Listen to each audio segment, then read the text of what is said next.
आज का वचन, पहला पाठ प्रेरित चरित्र अध्याय 14 पद संख्या 21 से 27। उन्होंने उस नगर में सुसमाचार का प्रचार किया और बहुत शिष्य बनाए।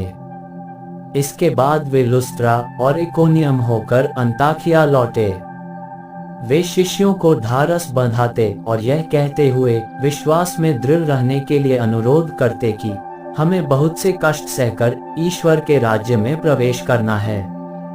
उन्होंने हर एक कलीसिया में अध्यक्षों को नियुक्त किया और प्रार्थना तथा उपवास करने के बाद उन लोगों को प्रभु के हाथों सौंप दिया जिसमें वे लोग विश्वास कर चुके थे। वे पिसिदिया पार कर पंफुलिया पहुंचे और पेरगे में सुसमाचार का प्रचार करने के बाद अत्तालिया आए। वहां से वे नाव पर सवार होकर अंताकिया चल दिए, जहां से वे चले गए थे और जहां लोगों ने उस कार्य के लिए ईश्वर की कृपा मांगी थी जिसे उन्होंने अब पूरा किया था। वहां पहुंचकर और कलीसिया की सभा बुलाकर वे बताते रहे कि ईश्वर ने उनके द्वारा क्या क्या किया और कैसे गैर यहूदियों के लिए विश्वास का द्वार खोला। दूसरा पाठ प्रकाशना ग्रंथ अध्याय 21 पद संख्या 1 से 5। तब मैंने एक नया आकाश और एक नई पृथ्वी देखी। पुराना आकाश तथा पुरानी पृथ्वी दोनों लुप्त हो गए थे और समुद्र भी नहीं रह गया था। मैंने पवित्र नगर नवीन यरूशलेम को ईश्वर के यहाँ से आकाश में उतरते देखा। वह अपने दूल्हे के लिए सजाई हुई दुल्हन की तरह अलंकृत था। तब मुझे सिंहासन से एक गंभीर वाणी ये कहते सुनाई पड़ी, देखो, ये है मनुष्यों के बीच ईश्वर का निवास। वह उनके बीच निवास करेगा, वे उसकी प्रजा होंगे और ईश्वर स्वयं उनके बीच रहकर उनका अपना ईश्वर होगा।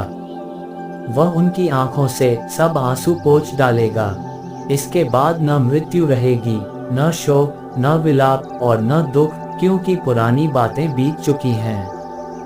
तब सिंहासन पर विराजमान व्यक्ति ने कहा, मैं सब कुछ नया बना देता हूँ। यह प्रभु की वाणी है। सुसमाचार संत यूहन्ना अध्याय 13 पद संख्या 31 से 35। यूदस के चले जाने के बाद ईसा ने कहा, अब मानव पुत्र महिमान्वित हुआ और उसके द्वारा ईश्वर की महिमा प्रकट हुई।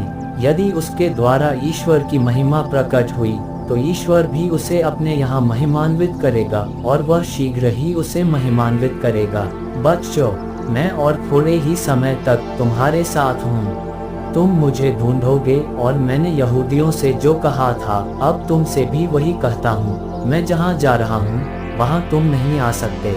मैं तुम लोगों को एक नई आज्ञा देता हूँ, तुम एक दूसरे को प्यार करो।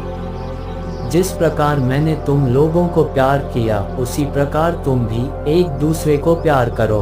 यदि तुम एक दूसरे को प्यार करोगे तो उसी से सब लोग जान जाएंगे कि तुम मेरे शिष्य हो। यह प्रभु का पवित्र सुसमाचार है। आमीन। आज का चिंतन, हमारा जीवन एक यात्रा है जहां हम अपनी अपरिपक्वता से परिपक्वता, झूठ से सत्य और मरण से जीवन की ओर बढ़ते हैं। ये यात्रा आसान नहीं है। अपनी लंबी मिशनरी यात्रा में संत पौलुस और बरनाबस ने शहर के नेताओं और यहूदियों के द्वारा बहुत सी मुसीबतों का सामना किया। सुसमाचार और यीशु के लिए जीवन बिताते हुए हमें भी विभिन्न प्रकार के कठिनाइयों का सामना करना पड़ सकता है। इसीलिए सुसमाचार हमें दो प्रकार के आवश्यक विशेषताओं के बारे बतलाती है। ईश्वर हमारे साथ है। देखो, ये है मनुष्यों के बीच ईश्वर का निवास। वो उनके बीच निवास करेगा। संत पौलुस और बरनाबस ने ये बतलाने की कोशिश की कि कैसे ईश्वर उनके साथ थे। इस प्रक्रिया में ईश्वर हमारे साथ है कि आध्यात्मिकता ही ने उनका मनोबल रखा था। इम्मानुएल का अर्थ सिर्फ ईश्वर हमारे साथ ही नहीं बल्कि ईश्वर हमारे लिए है। कभी कभी हम शिष्यों के समान भूल जाते हैं कि हमारे कठिनाइयों में यीशु हमारे साथ हैं। दो करुणा पौलुस की यात्रा में उनका सहयोगी कोई नहीं बनना चाहता था, तब संत बरनाबस ने उनका सहयोगी बनकर उनका साथ दिया। जब हम में करुणा है, हम भी दूसरों की कमजोरी नहीं देखेंगे बल्कि उनकी उन्नति चाहेंगे, और इस तरह हम जीवन का संचार करेंगे। आमीन।